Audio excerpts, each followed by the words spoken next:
ನಮಸ್ಕಾರ ಪ್ರಿಯ ವೀಕ್ಷಕರೇ, ಪಾಪ್ಯುಲರ್ ಕನ್ನಡ ಟಿವಿಗೆ ನಿಮ್ಮೆಲ್ಲರಿಗೂ ಸ್ವಾಗತ. ನಾನು ನಿಮ್ಮ ಭುವನ ಲೋಕೇಶ್.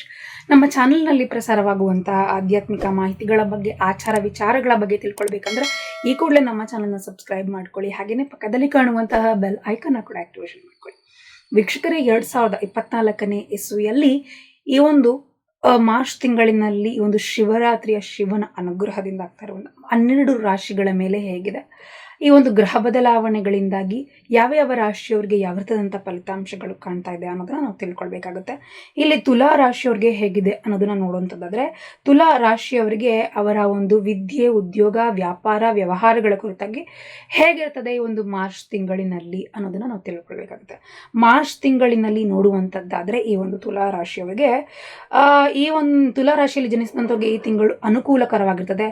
ನೀವು ಜೀವನದಲ್ಲಿ ಏನು ಮುಂದುವರಿಯಲು ಅವಕಾಶಗಳನ್ನು ಪಡಿತೀರಿ ಮತ್ತು ಯಶಸ್ಸು ನಿಮ್ಮದಾಗ್ತಾ ಹೋಗ್ತದೆ. ಈ ಒಂದು ಮಾರ್ಚ್ ತಿಂಗಳಿನಲ್ಲಿ ಶುಕ್ರ ಮತ್ತು ಮಂಗಳ ಗ್ರಹಗಳು 10ನೆಯ ಮನೆಯಲ್ಲಿ ನೋಡ್ತಾ ಇರ್ತಾರೆ. ಈ ತಿಂಗಳ ಆರಂಭದಲ್ಲಿ ರಾಹು 6ನೆಯ ಮನೆಯಲ್ಲಿ ಇಡೀ ತಿಂಗಳ ಇರ್ತಾನೆ. ಇದು ಉದ್ಯೋಗಿಗಳಿಗೆ ಉತ್ತಮ ಫಲಿತಾಂಶವನ್ನು ನೀಡುವಂಥದ್ದಾಗ್ತದೆ. ಇದು ಉದ್ಯೋಗ ಮಾಡ್ತಾ ಇರುವಂಥವ್ರಿಗೆ ಈ ಒಂದು ಫಲ ಏನು, ಈ ಒಂದು ಗ್ರಹಗಳ ಅನುಪಸ್ಥಿತಿ ಅನ್ನೋಂಥದ್ದು ಉತ್ತಮವಾಗಿರುವಂತಹ ಫಲವನ್ನು ನೀಡುತ್ತದೆ. ನೀವು ಉದ್ಯಮಿಗಳಾಗಿದ್ದರೆ, ವ್ಯಾಪಾರಸ್ಥರಾಗಿದ್ದರೆ, ದೇವಗುರುಗಳಾಗಿರುವಂತಹ ಬೃಹಸ್ಪತಿಯು ಇಡೀ ತಿಂಗಳು 7ನೆಯ ಮನೆಯಲ್ಲೇ ಕೊಡ್ತಿರ್ತಾರೆ. ಮೊದಲನೇ ಹಾಗೂ 3ನೆಯ ಮನೆ, 7ನೆಯ ಮನೆಯಲ್ಲಿ ನೋಡ್ತಾ ಇರ್ತಾರೆ ಮತ್ತು ವ್ಯವಹಾರವು ವಿಸ್ತಾರಗೊಳ್ತಾ ಹೋಗ್ತದೆ. ಯಾರಿಗೆ ಎಕ್ಸ್ಪೆಕ್ಟ್ ಮಾಡಬೇಕು ನಾವು ಮಾಡ್ತಾ ಇರುವಂತಹ ವ್ಯವಹಾರವನ್ನು ಅಂತ ಅಂದ್ಕೊಳ್ತಿರ್ತೀರಿ, ಅಂತಹವ್ರಿಗೆ ಇದು ಬಹಳ ಉತ್ತಮವಾದಂತಹ ಸಮಯ. ಹೊಸ ವ್ಯಾಪಾರ ವ್ಯವಹಾರಗಳನ್ನು ಆರಂಭಿಸಲಿಕ್ಕೆ ಮತ್ತು ಅದಕ್ಕೆ ಯಶಸ್ಸಿನ ಫಲಿತಾಂಶವನ್ನು ಪಡೆಯಲಿಕ್ಕೆ ಇದು ಸಾಧ್ಯವಾಗುವಂತಹ ಸಮಯವಾಗಿರ್ತದೆ. ಇನ್ನು 4ನೆಯ ಮನೆಯಲ್ಲಿ ಮಂಗಳ ಮತ್ತು ಶುಕ್ರರು ಮತ್ತು 5ನೆಯ ಮನೆಯಲ್ಲಿ ಸೂರ್ಯ, ಶನಿ ಮತ್ತು ಬುಧರ ಪ್ರಭಾವವು ನಿಮ್ಮ ಬುದ್ಧಿವಂತಿಕೆಯ ಬೆಳವಣಿಗೆಗೆ ಖಚಿತಪಡಿಸುತ್ತದೆ. ವಿದ್ಯಾರ್ಥಿಗಳಿಗೆ ಇದು ಈ ಗ್ರಹದ ಅನುಪಸ್ಥಿತಿಗಳಿಂದಾಗಿ ನಿಮ್ಮ ಒಂದು ಬುದ್ಧಿವಂತಿಕೆಯನ್ನು ಚುರುಕುಗೊಳಿಸಲಿಕ್ಕೆ ಅಥವಾ ಬೆಳವಣಿಗೆ ಆಗಲಿಕ್ಕೆ, ನಿಮ್ಮ ಒಂದು ಸಾಮರ್ಥ್ಯವನ್ನು ನೀವು ಪ್ರದರ್ಶಿಸಲಿಕ್ಕೆ ಇದು ಅನುಕೂಲಕರವಾದಂತಹ ಸಮಯ ಖಚಿತಪಡಿಸಲಿಕ್ಕೆ ಅನ್ನುವಂಥದ್ದು ಇಲ್ಲಿ ಬರ್ತಿದೆ.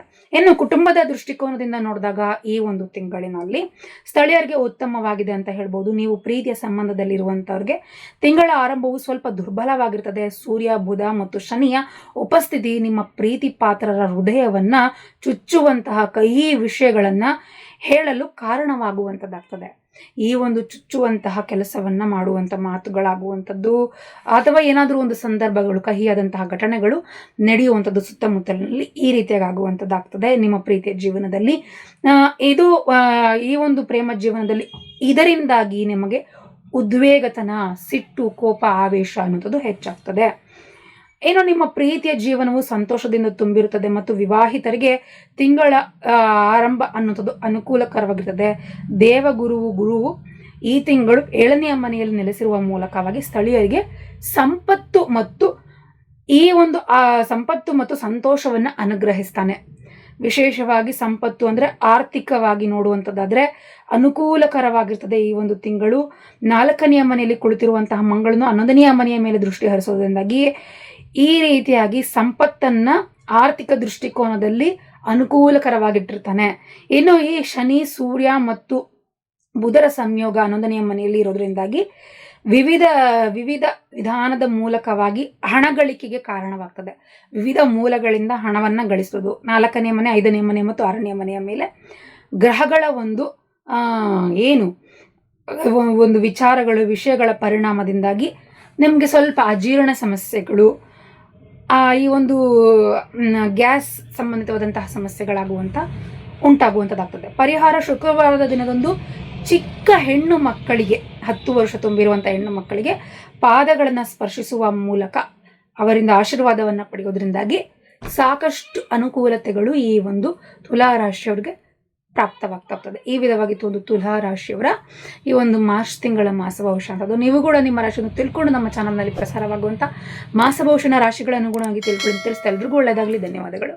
ಇನ್ನೂ ಹೆಚ್ಚಿನ ಮಾಹಿತಿಗಾಗಿ ನಮ್ಮ ಚಾನಲನ್ನು ಸಬ್ಸ್ಕ್ರೈಬ್ ಮಾಡಿ.